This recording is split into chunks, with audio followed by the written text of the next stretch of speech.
It's backstroke time.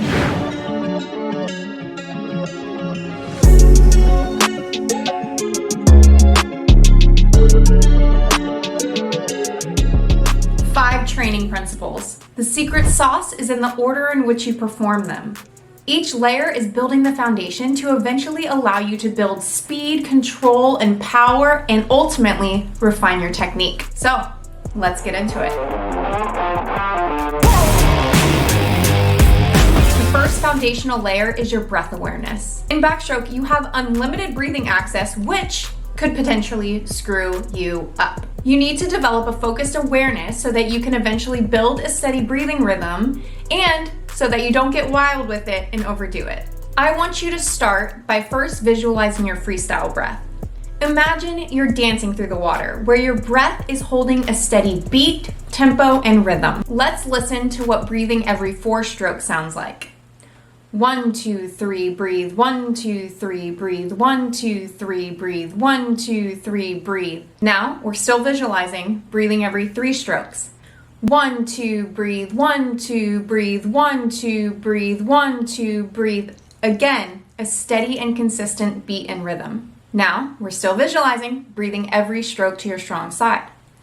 1, breathe, 1, breathe, 1, breathe, 1, breathe, 1, breathe, 1, breathe, 1, breathe. You can get lost in the rhythm. Your breath in freestyle brings everything together and helps you flow through the water like a beautiful song. I want you to apply the same logic to backstroke. What typically happens in backstroke is athletes start with a steady breathing rhythm and then their breathing becomes sporadic when they get tired. Since they have unlimited access to air, it throws their whole rhythm off and they don't know that they're doing it. I don't want this to happen to you. I want you to be aware of it from the very beginning so you can hold a consistent breathing rhythm as you start to build into your backstroke. Now that you're aware of your breathing, it's time to layer in your streamline backstroke kick. If you're learning backstroke, I'm assuming that you've already mastered the fundamentals of freestyle and you're expanding your arsenal to other strokes. If you haven't mastered freestyle fundamentals yet, I recommend learning those before you move on to backstroke since freestyle is the foundation of the sport. Streamline backstroke kick is the same as streamline freestyle kick, just flipped on your back. I recommend keeping your hands in the same orientation since that is what you're comfortable with from freestyle. For me, my left hand is underneath my right hand in streamline freestyle kick, so when I'm flipped on my back, my left hand is now on top with my palm facing up towards the sky. All other streamline principles are the same. Your head is completely still, chin is slightly tucked, looking straight up towards the sky.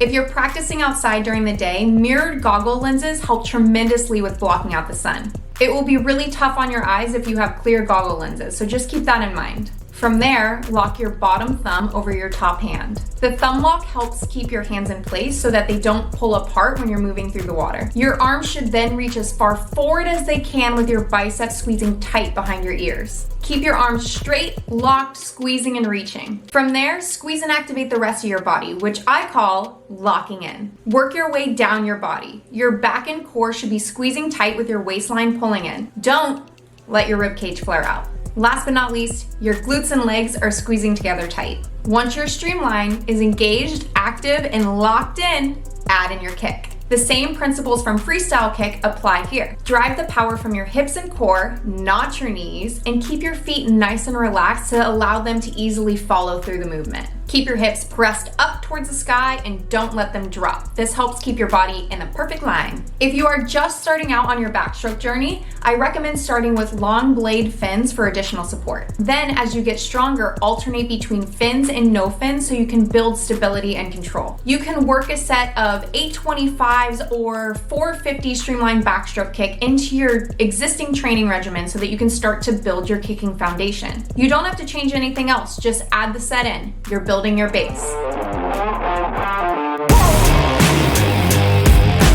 Once you've spent a few weeks building your kicking foundation, you're ready to add one arm into the equation. Backstroke rotation is crucial for an efficient stroke, and the best way to feel that rotation is by isolating to one arm. The arm that's working should be straight when it's out of the water and then bent at the elbow as you're pulling through the water. Your kick should be smooth and steady, just like what you've been doing for your streamline backstroke kick. Now you're just adding in the arm.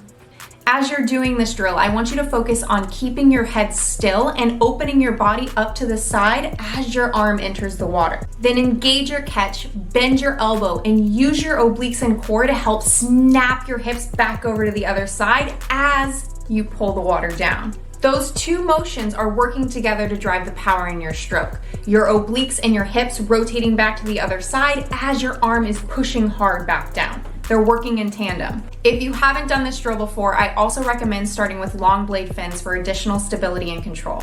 You can really feel your stroke rotation working in tandem with your arm pull as you're wearing the long blade fins. Then start to alternate between fins and no fins as you become stronger in the drill. Remember, your head is still the entire time that your body is rotating, looking straight up at the sky. Your legs and feet will follow the rotation in the angle that your hips set, so you'll have a smooth rotation from your shoulders down. Try layering 825s or 450s one-arm backstroke drill into your current training regimen for a few weeks. After you do the streamline kick, the more you do, the cleaner and steadier your rotation will become, prepping you for full backstroke swim.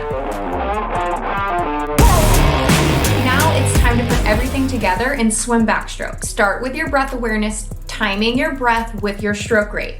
That alone will help keep you in control. I recommend this progression leading up to full backstroke swim. 425 streamline backstroke kick, 425s right arm backstroke. This is where you find the power source from your rotation. Your pull and your kick are syncing together. 425s left arm backstroke, same drill, just on your left side. Then you are moving into 825s full backstroke swim. Now that you're aware of your breath and your rotation, you can sync the two into a beautiful rhythm popping from one side to the other. One arm is coming up as the other arm's pulling down, which is driving your rotation back and forth. Finding this rhythm is the key to the stroke. Without it, you'll feel like you're fighting the water every step of the way. Once you're feeling the rhythm and the dance, you're ready to move on to the last foundational principle. Now you're ready to zoom in on the little things that will make you more efficient. This is where you can isolate your catch, your pull, your kick, making sure you aren't crossing over in your stroke, all of the little details that drive more speed, power, and efficiency. Here's one of my favorite drills that you can work into your training. This drill works your catch, rotation, and stability all at once. One arm hover drill mimics the middle phase of your stroke where one arm is pointed straight up towards the sky. In this drill, your front arm is reaching, sculling back and forth to help you improve the feel of the water during the catch phase of your stroke. Your top arm is simultaneously reaching up towards the sky with your body rotated and open to the side. In this video, my body is rotated towards the right side of the pool with my shoulders stacked on top of each other. You can see the rest of my body follows, except my head, of course, looking straight up at the sky. The goal is to stay steady and strong in this position, building up strength during this phase of your stroke. You can use whichever equipment you like.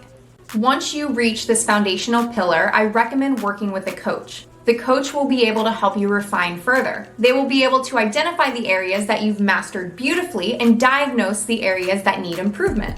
From there, they can prescribe the right drills to help you improve those weaker spots. Backstroke is so much fun layered in with your baseline freestyle training. It gives you variety and more to play with. Not to mention, it'll build more control and stability for when you flip over and swim freestyle. Thanks for tuning in, you guys. If you've been working on your underwaters, I recommend checking out this video to help you blast them. I also have my other technique videos linked in the description below. Like and subscribe for more swimming content coming your way. Happy training, and I'll catch you guys in the next one.